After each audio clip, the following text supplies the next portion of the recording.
Coming up next on Arizona Horizon's Journalists Roundtable, the battle over Medicaid expansion is still focused on the state House of Representatives, and another Arizona abortion law is challenged in court.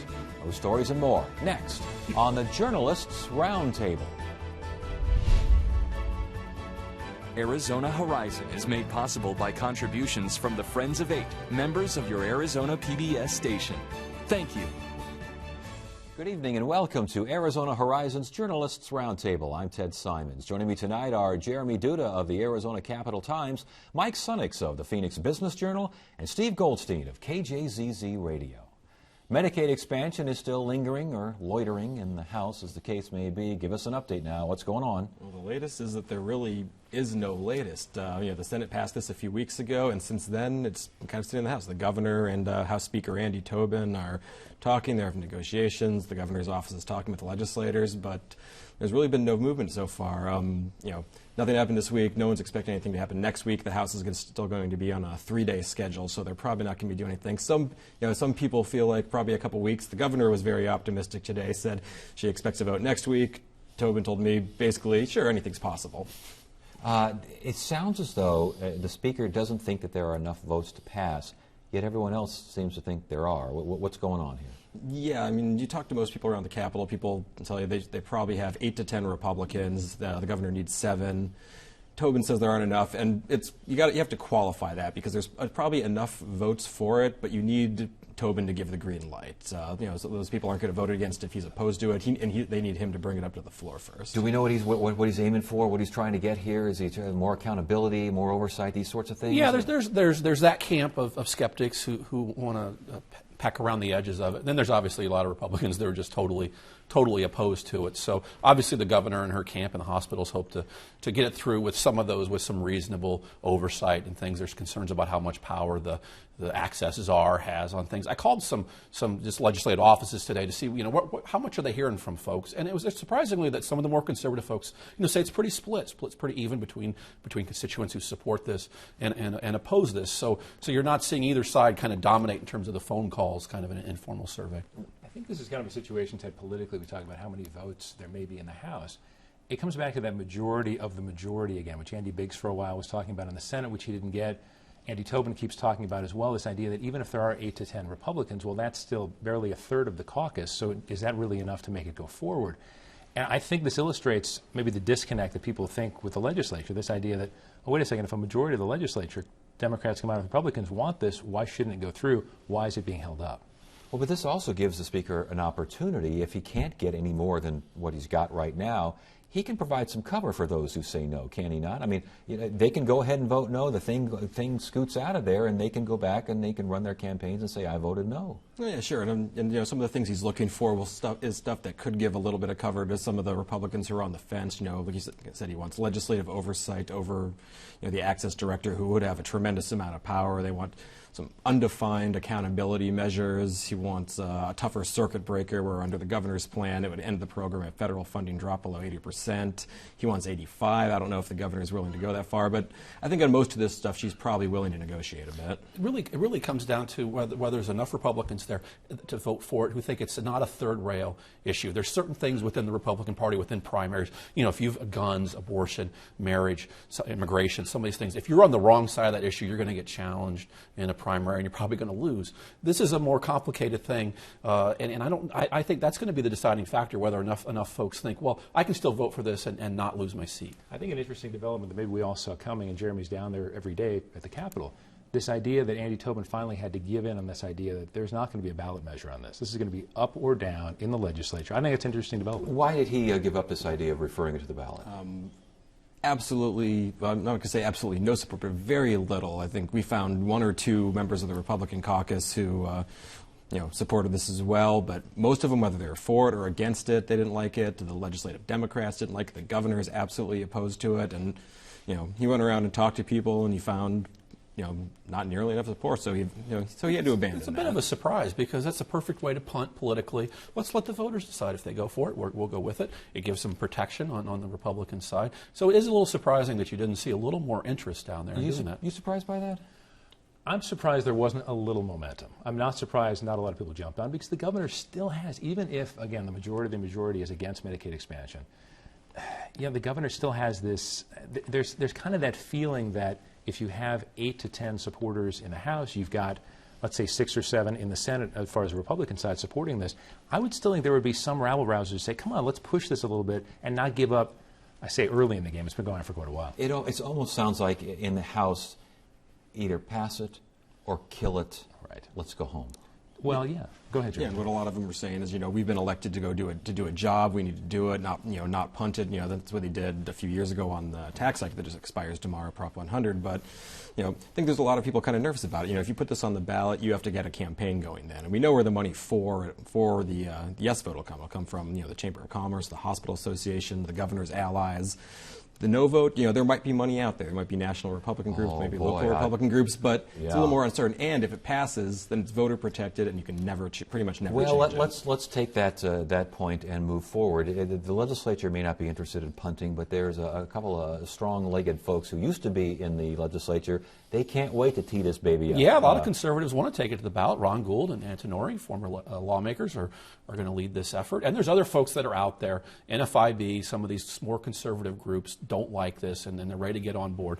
Like Jeremy said, the question is how much money they can raise and how much organization they can have. But I do think there is some momentum politically on the right to get after this thing and to try to do this thing, especially after they defeated the sales tax extension. And you're seeing what's going on with kind of the Tea Party nationally. This IRS stuff has kind of re-energized them, because before they were kind of on the downfall, and now they're kind of feeling their oats a little bit after this. And I think they're ready for some fights. And anything that has Obamacare next to it, I think you'll see some folks interested in that. It's what, 86,000 votes needed within the 86,000 signatures. signatures within 90 days of the end of the session.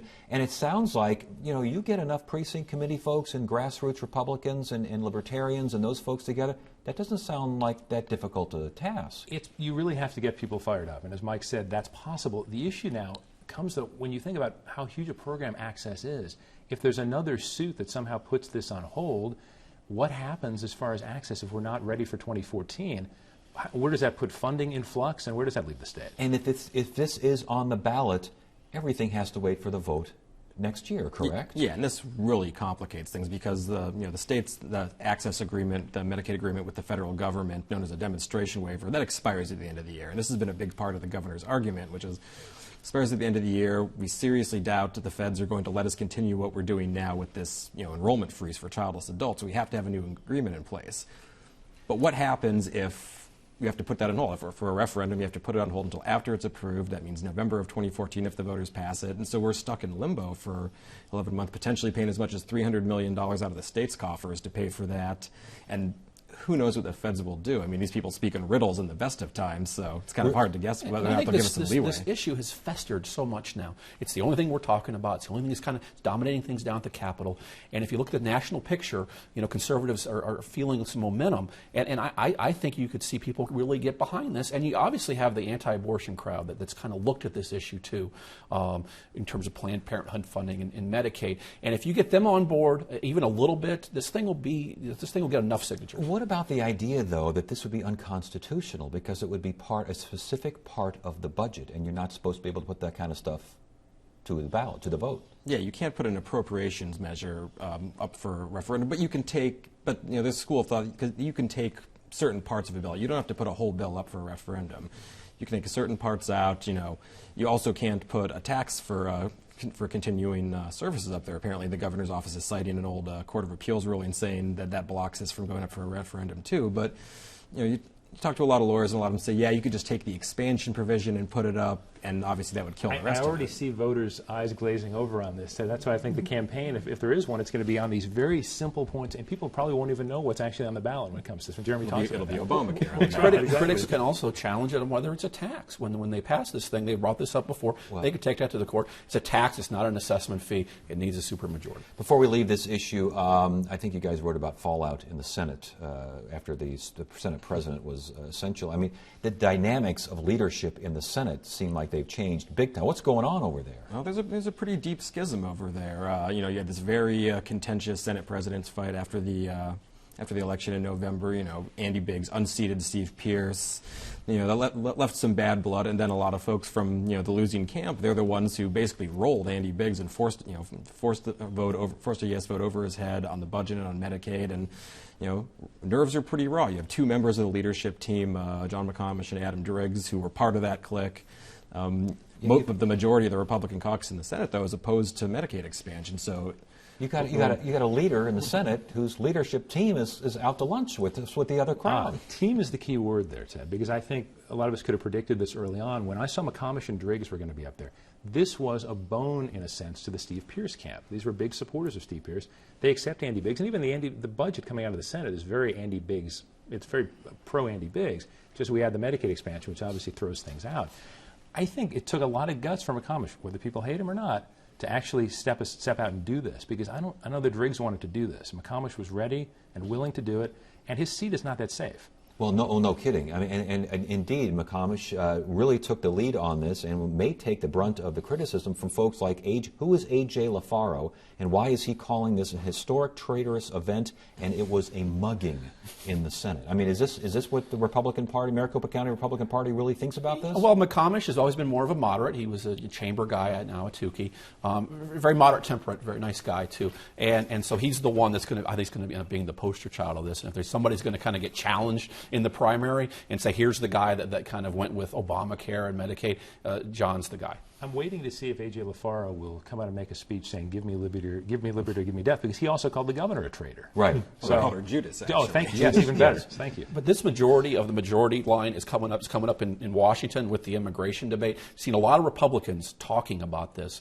because why are we in the majority? We do all this stuff to try to get a majority, and then an important issue comes up, and we don't flex our muscles. So I think this is playing itself out in the House too, where we're going to have people say, well, if the majority of the caucus doesn't approve of this, we shouldn't move forward. Well, I think that's kind of the logic behind Gould and Ancinori's thing too, is they say, well, the Republican grassroots are unified against this. So the precinct committeemen, the Republican grassroots activists, these are the people who are going to go out and 1,000-degree temperatures in the summer and start collecting signatures for this. All right. Well, we shall see about that. Let's keep it moving here. The Supreme Court, the Arizona High Court, looks at education funding and specifically for adjusting for inflation. What's this all about? Ted, the core of this to me, I think Jeremy can explain a little bit more, but for me the core is, where does the Voting Rights Act sit when it comes to all of these issues, and how much power do voters have when it comes to deciding these things?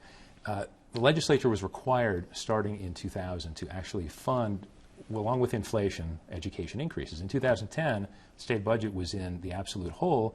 They decided to put that on hold, and that's going to be a major legal question to decide. Do what voters decided before the Voter Protection Act, is that going to or leap over the other concept of what the legislature is saying, we don't have the money, we can't provide it?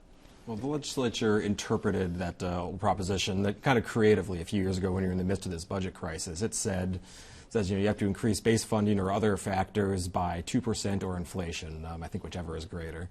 But it says or, and what the Court of Appeals ruled a few months ago is, well, that basically means and. I mean, you look at the legislative intent, you look at the publicity materials from the election, you look at voter intent, it's pretty clear they meant and. So they said you can't do what the legislature did. It would say, well, if you say or other factors, we can just kick up transportation funding by 2% and leave the base funding, getting cut, because we've got to find somewhere to get some money. These cases are always, the legislature is always chomping at the bit at these cases. Anytime the courts side with them on these voter protection things, it's like they take the football and they run with it. It's like, all right, it's like a free pass for them to keep pushing the envelope on these But things. now you've got the court saying that you got to do this. Yeah. I mean, you're binded by this action. Yeah, this is a step back for them. I mean, they went through this with Medicaid and with Access and some other things, the mortgage settlement, and they're going to keep trying these things because they don't like the voter protection things. They get in these tough budget times, and they got to figure out ways to get out of it. And one of the ways is try to get around some of these voter protection.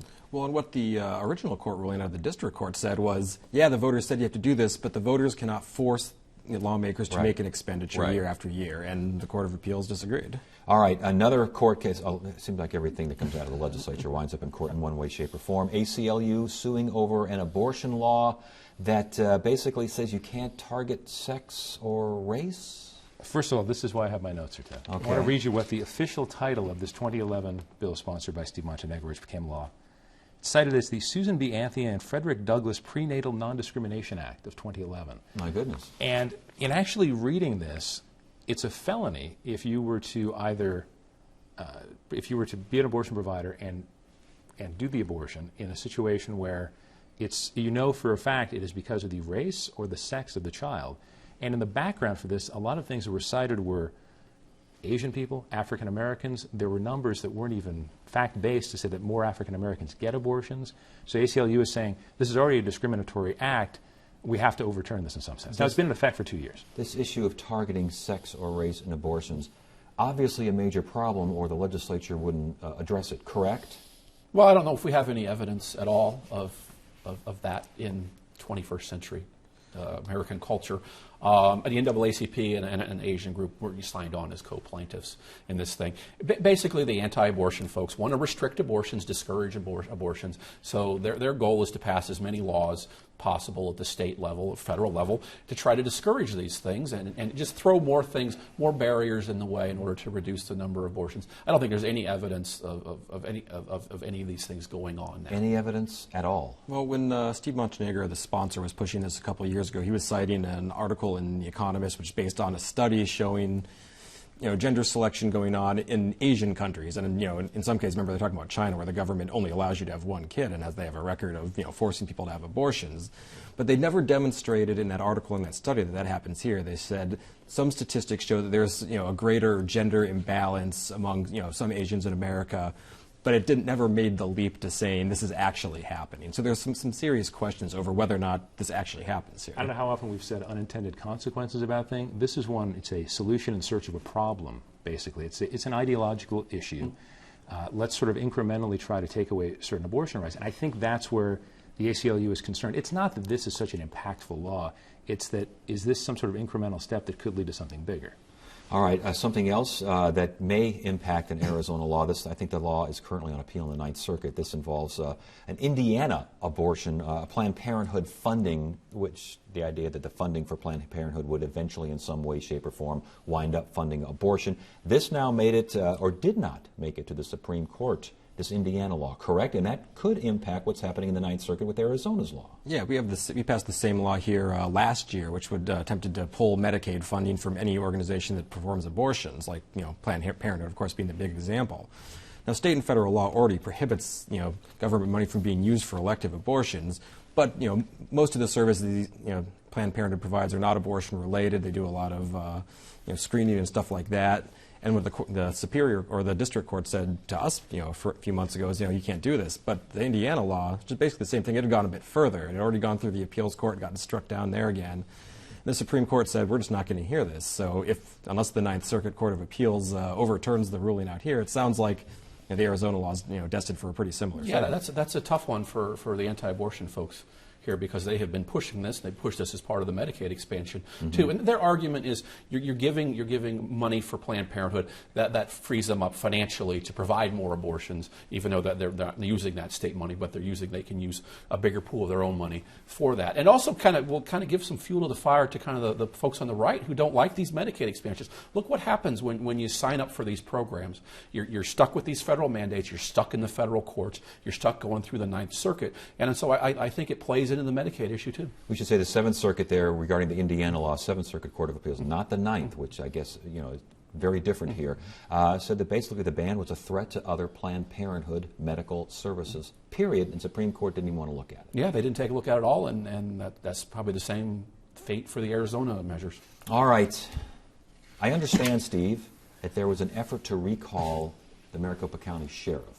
Is that Joe Arpaio? Is that who we're talking about? I think it's pronounced America's Arpaio, toughest sheriff? Yes. What happened? Well, 335,000 signatures were needed, valid signatures. The recall organizers were not able to get that many signatures. They haven't told us how many. They had to give up the effort, needed to get the signatures in by Thursday at 5. Were unable to get that many. And what's interesting is they had hoped the momentum from Friday's decision by Judge Snow, as far as discriminatory practices at the MCSO, would somehow energize enough. Clearly, they were not close enough to that limit to get there. So we have Sheriff Arpaio for at least another little bit. What I find interesting is that the organizers were trying to compare the Russell Pierce recall with Sheriff Arpaio. I believe about 7,000 signatures were needed for the Russell Pierce recall. This was 335,000 because it's the county. I mean, it's very difficult to pull off. Why didn't this effort succeed? And it sounds like they didn't come. If they had come close, you might have heard how many signatures they collected. I would have thought. Yeah, I mean, Steve's right. The number of signatures they had to raise organization money. You would have needed some money behind this, and some folks really out there beating the bushes. And Arpaio has not really been in the public light as much lately. That issue has kind of died down, and I think immigration has died down a bit too. Maybe if they tried this a couple years ago, you might have had a better chance when it was really out there in the forefront. But the criticism, of course, of a recall that soon after an election is you just had a chance to vote on them. What are you recalling for? But when you had this judge decision, the racial profiling case, the ruling coming down, you had now something that you could say, all right, but you have. There were some supporters saying, boy, it would have been great if this decision had come down a month before. Then it would have given the momentum and some time as well. I don't think there was that case had drawn enough attention.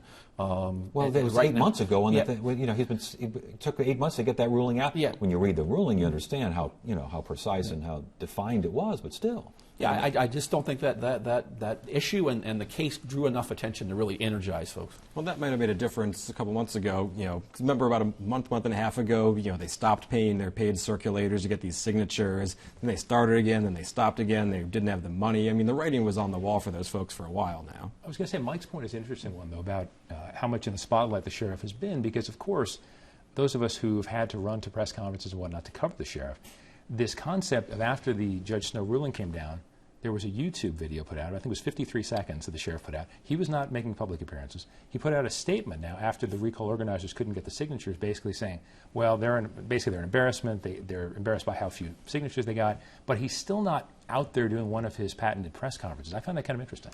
The critics of the effort also noted that there was not a lot in the way of high-profile political leaders, Democrats, independents, even Republicans, getting on board this effort.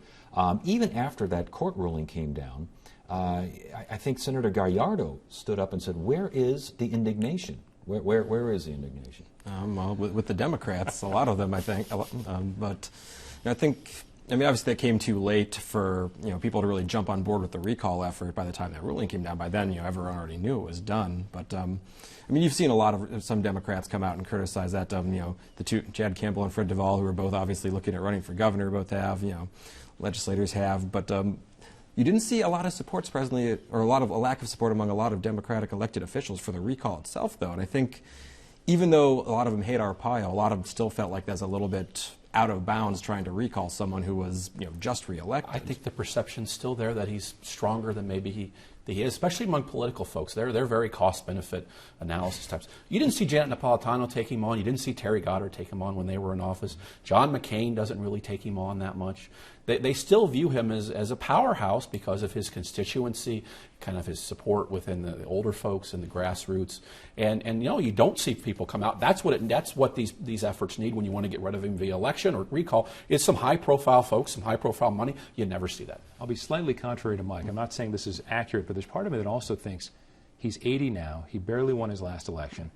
The immigration issue is dying down. Maybe some people feel like, I don't want to take the political chance just in case he's still that powerful. And if he's not going to influence that many people anymore. And is he easing off a little bit on the pressure on immigration? I know that there was a story, I think it was on Fox 10 last night, where they were changing the vans and getting rid of all the signage saying, call this number if you think you see an undocumented person. He is the epitome of the political animal. Before Andrew Thomas decided to put out those signs saying, immigration, I'm going to protect the border from Maricopa County.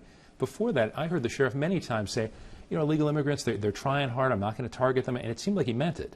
But then when it was politically advantageous, he pivoted. Yeah, I never felt he was the Kool-Aid drinker, the true believer on the immigration front like you saw from Russell Pierce or Randy Thomas. So it's not a surprise that he's kind of moving away from that. The green bologna and the chain gangs in Tent City have always been his thing. He'll find the next thing to glom onto. You got 30 seconds to tell us. Are the Coyotes going to get a new owner, or is this yet another of the same song and dance? It's going to go back to Glendale in an arena deal. There's a Canadian group that wants to buy him and keep him here. The NHL may even give him some funding. It's amazing this has gone on for so long, but we might see a sale. Okay, same song and dancing. All right, gentlemen, good to have you here. Thanks for joining us. Monday on Arizona Horizon, we'll discuss how the end of the temporary 1-cent sales tax will impact Arizona education funding, and we'll look at a new website that allows patients to explore the care and costs of Arizona's licensed hospitals. That's Monday evening, 5:30 and 10 on Arizona Horizon. Tuesday, we'll hear about a new approach to teaching American Indian history. Wednesday, it's our legislative update with the Arizona Capitol Times. Thursday, we'll look at a report that examines revitalization in West Phoenix. And Friday, it's another edition of the Journalists Roundtable. That is it for now. I'm Ted Simons. Thank you so much for joining us. You have a great weekend.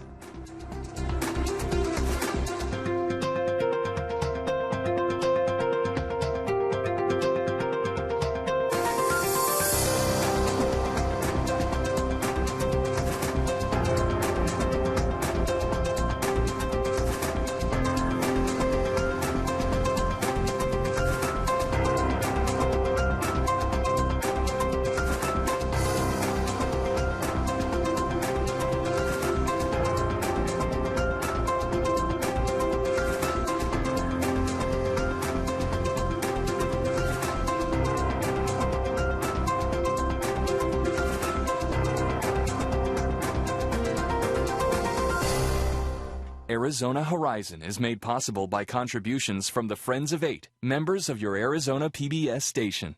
Thank you.